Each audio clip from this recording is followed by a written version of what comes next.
Welcome to Childcare Conversations, the podcast where early childhood leaders like you get real-world strategies, honest talk, and a whole lot of support. Whether you're running one center or many, we're here to help you lead with confidence and clarity. This episode is brought to you by Center IQ. If you've ever added a child to a classroom, adjusted staffing, or made a quick schedule change, and then spent the next 2 weeks fixing the ripple effects, you're not alone. Most leaders make decisions and then see what happens. Center IQ's decision intelligence lets you see what happens before you decide. Start your free trial today at centeriq.io. Now, let's get into today's conversation, one we think you're really going to love. Welcome back to today's episode. We are so glad that you've joined us for Childcare Conversations. And today's conversation, we are going to continue to explore other opportunities for building businesses, for partnerships. And our guest today is Vineeta Bandari, and she is going to share her story. We're going to have a conversation about her business, and we are excited to get started. So why don't you start by telling us how your passion came and how you got here, and we'll just go from there. Absolutely. Thank you for having me. Where did my passion come from? It's an interesting question because, to be totally transparent, my background, my educational background had nothing to do with early childhood education.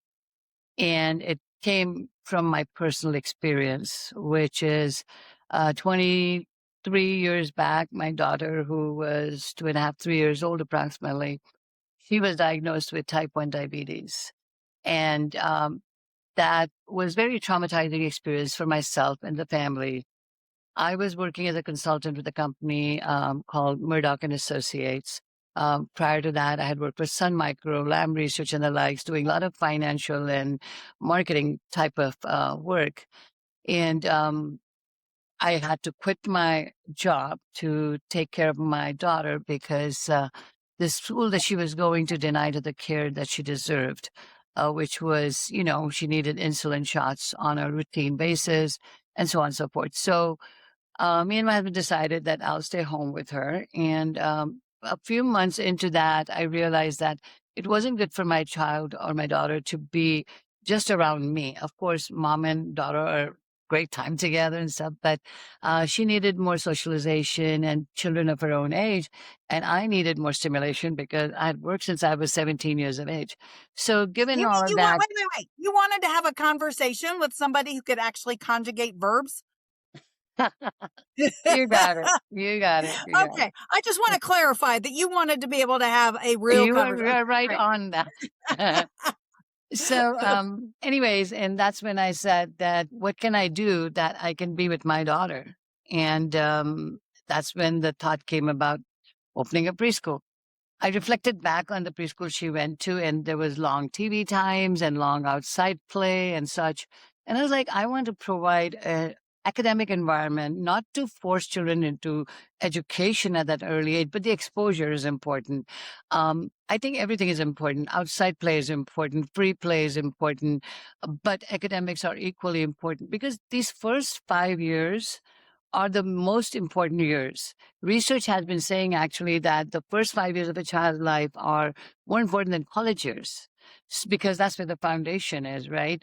And that's when the neurons are developing and such. So I figured I want to open a preschool that would be focused on all aspects of a child's growth and development. And so that's when I decided to come up with a curriculum. And me personally, I had been given a lot of exposure to performing arts as I was growing up. I did lots of Shakespeare plays and such when I was in high school. And when my children were born, my son went to a school that was very good in academics as well as had performing arts exposure. And I had always concluded that performing arts definitely gives the confidence that a child needs, that a grown adult needs. We all know, like 98%, I believe, have stage fright, right? So how do we overcome that? And how does a child grow and, carry on the life journey with feeling so strong and confident about themselves. That to me was very important. And I'd seen that happen to my son and others around me. So I said, I want to give performing arts. And then I'm like, wow, how am I going to put 2 to 5 year old on stage? And I'm like, it's worth a try. And believe it or not, the first school where we did the first show still bring tears to my eyes. It was such a amazing experience. These kids looking so beautiful in their costumes, and we did just something simple. We didn't even do a Broadway production, which is what we do nowadays. But it was parents were standing there, they're crying, teary eyed, and all of those emotions were, it was just unbelievable experience. So I felt really good about that. And eventually I got to a point where I integrated performing arts into our academics. But my whole thought was I don't want any TV in the preschool. I do want outside play that would be about 45 minutes, which is what licensing requires, 2 times a day. And so, anyways, it kind of stitched a program that became really high in demand. And there were parents who wanted to enroll their kids, and we didn't have a spot open for them. So that's when we grew from 1 school to 11 schools across Bay Area. And I had an amazing team of people who supported me through this process. So we had the aides and then the teachers and then assistant directors, and regional directors who were ensuring the quality of the program was at par. I didn't need the regional directors, but I wanted to make sure that, they are visiting the schools on a routine basis to see that the program curriculum was deployed as prescribed. So Well, we exactly, because this is your vision, this is your passion, right? Your goal was, you had a goal and you had a vision, and you wanted to make sure that your team was keeping with your vision. yeah, so it became my passion. So going back to your question, how did this passion? The passion came from the fact that there wasn't a preschool that could serve my daughter the way I would want my daughter and the rest of the kids around us to be served. So I became very passionate. Initially, it was not like something I was driven to do. It was a need. And that need became a dream. And that dream was to touch the lives of 1 million children. And Oh, I how did love that. and how did we do that? That's a big question, right? How do we get to? I don't have octopus arms. I only have two, like everybody else. And you're only one person. Right. So I'm like, how do I grow? How do I manage to touch the lives of 1 million children? Which is when the whole franchising came about in 2016. So from 2003 to 2016, which is when we opened our first franchise location, that's when we became a franchisor with the help of my two wonderful partners, Sajay Gehani and Sangeet Karamchandani, who really helped the company with my vision, with the goals we had. And we decided to grow the company with an operations team, an IT team, a marketing and sales team, to make sure that the franchisees were getting a lot of support that they deserved.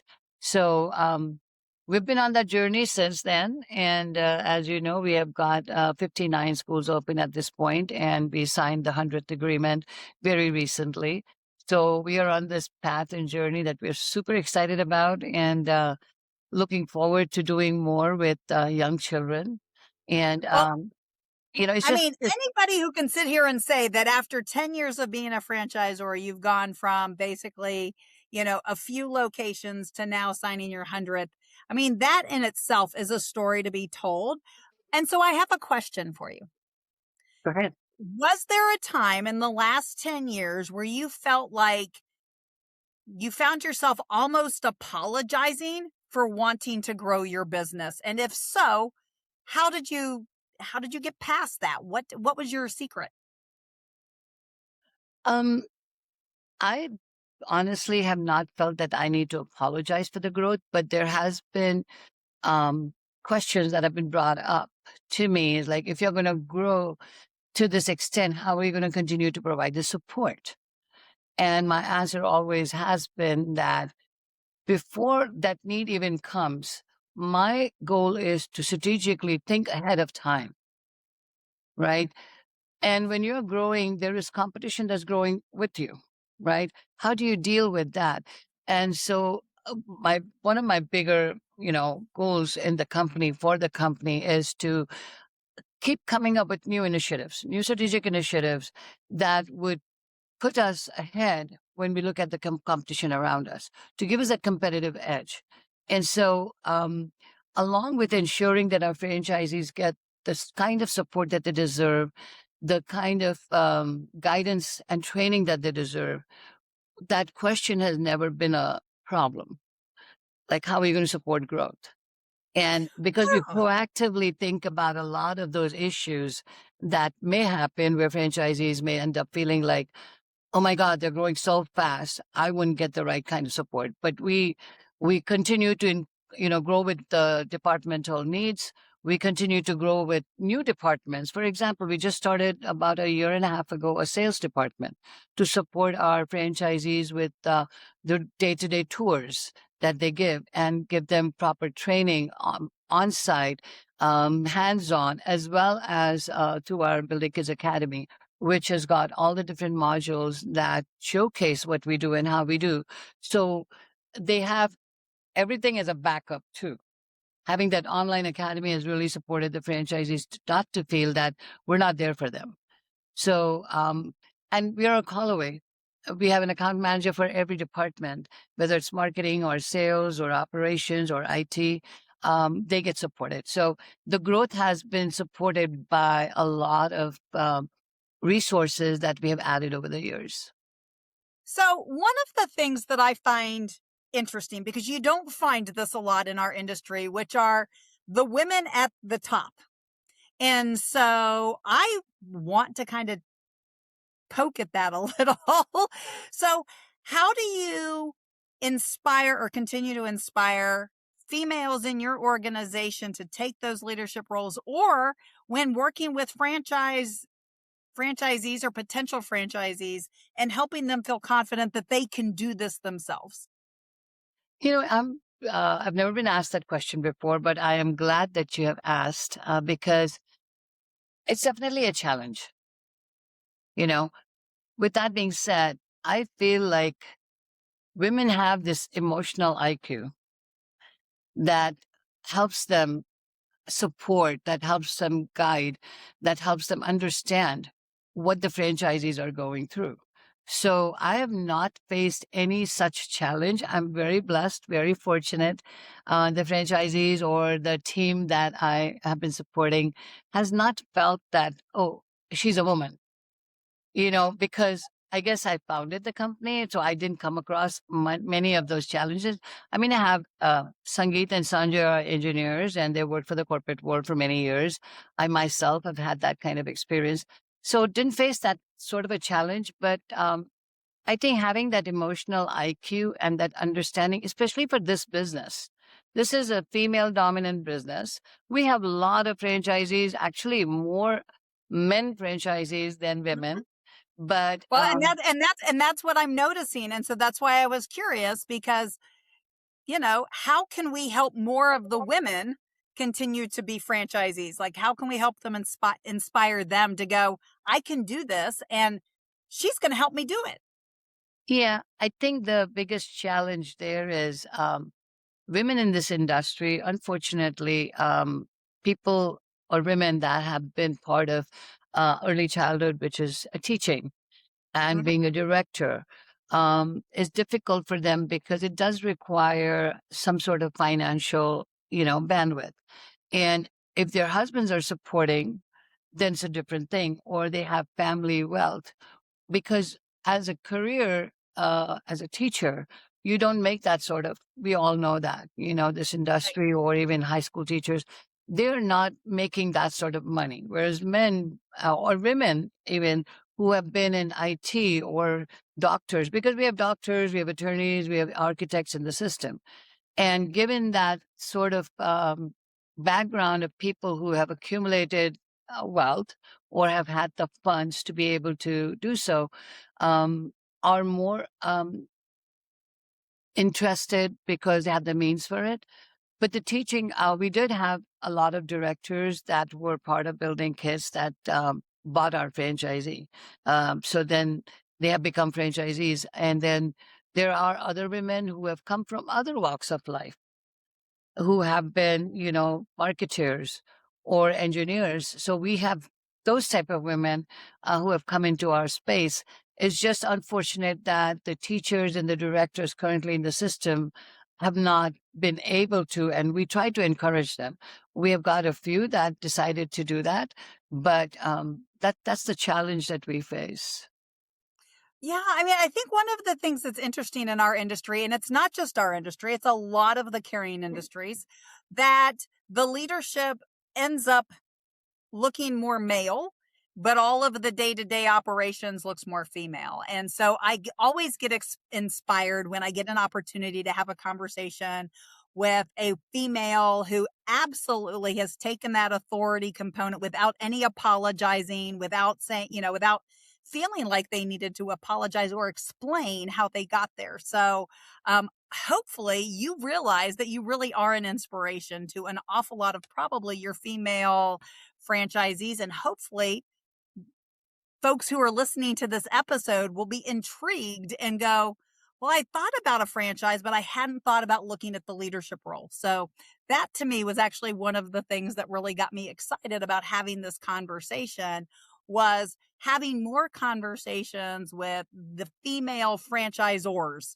the ones who are setting the bar, who are leading our industry, and showing that the other women in the industry or other parallel industries, or like you said, coming into our industry from another industry and realize that they can actually own, operate, not just one location, but maybe multiple locations.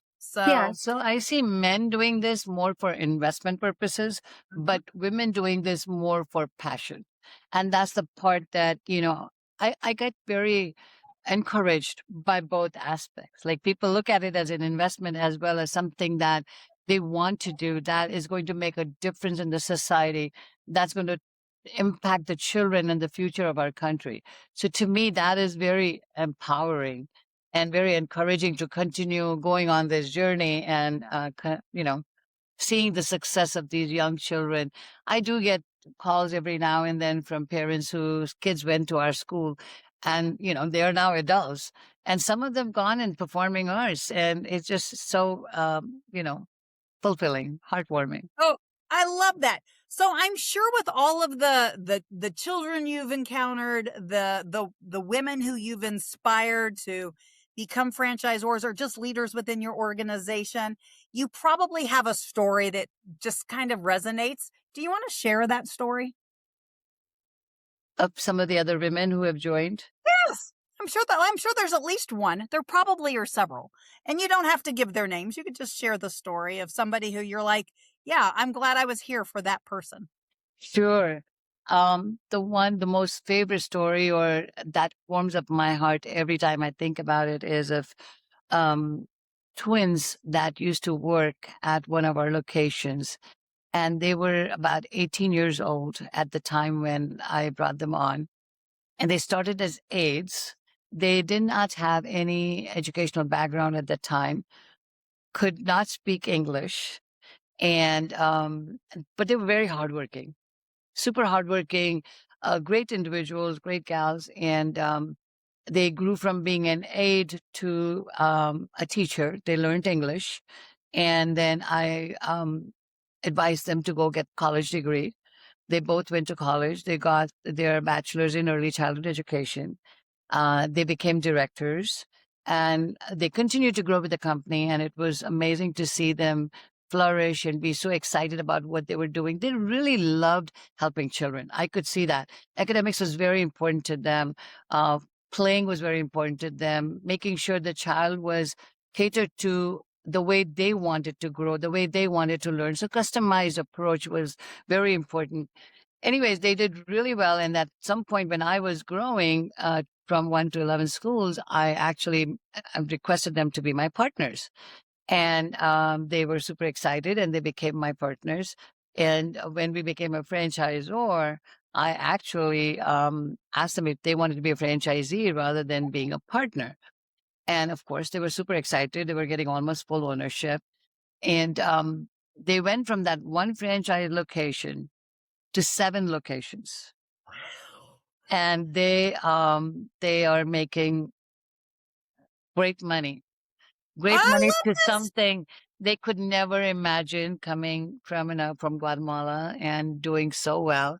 And I'm extremely proud of them and so happy for them. So happy for That is like the best story. Thank you for wrapping us up with that story, because that is a perfect example of what women can do by empowering other women. It's exactly what we want more women in our industry to do. And what a perfect case study for you as a women leading other women, opening up your heart, your vision. And yeah, nobody likes to have a child who didn't fit someplace. And it sounds like your program is just a beautiful program for people who are considering having their own business, and want to do it without having to figure out their own bumps, right? Like, that's the beautiful thing about having a franchise, is somebody else got to figure out all the bumps and bruises, and you get to give them here's the cleaner version of what I would do now versus maybe what I did when I started. yeah. So thank you so much for sharing your story. If you've listened to today's episode and you want to know more, all of the contact information to find out about the franchises, to read about articles that Vineeta has written and has been a part of, are all in our show notes. So we'd love for you to connect with her team and find out more on how this can be something that might help you be that next case study of going from a teacher to franchisee. And, maybe you've got 7 locations in your future. So thank you so much. And we can't wait to talk to you in a few days. Thank you. Thanks for tuning in. We love bringing you real talk and fresh insight from the world of early childhood education. Be sure to follow us on social media to stay connected and catch all of the latest episodes. And if you're planning a conference, training, or special event, Kate and Carrie would love to speak to your audience. You can learn more about their keynote sessions and workshops at kateandcarrie.com. If you learned something today, share the show and leave us a review below. We'll see you next time on Childcare Conversations.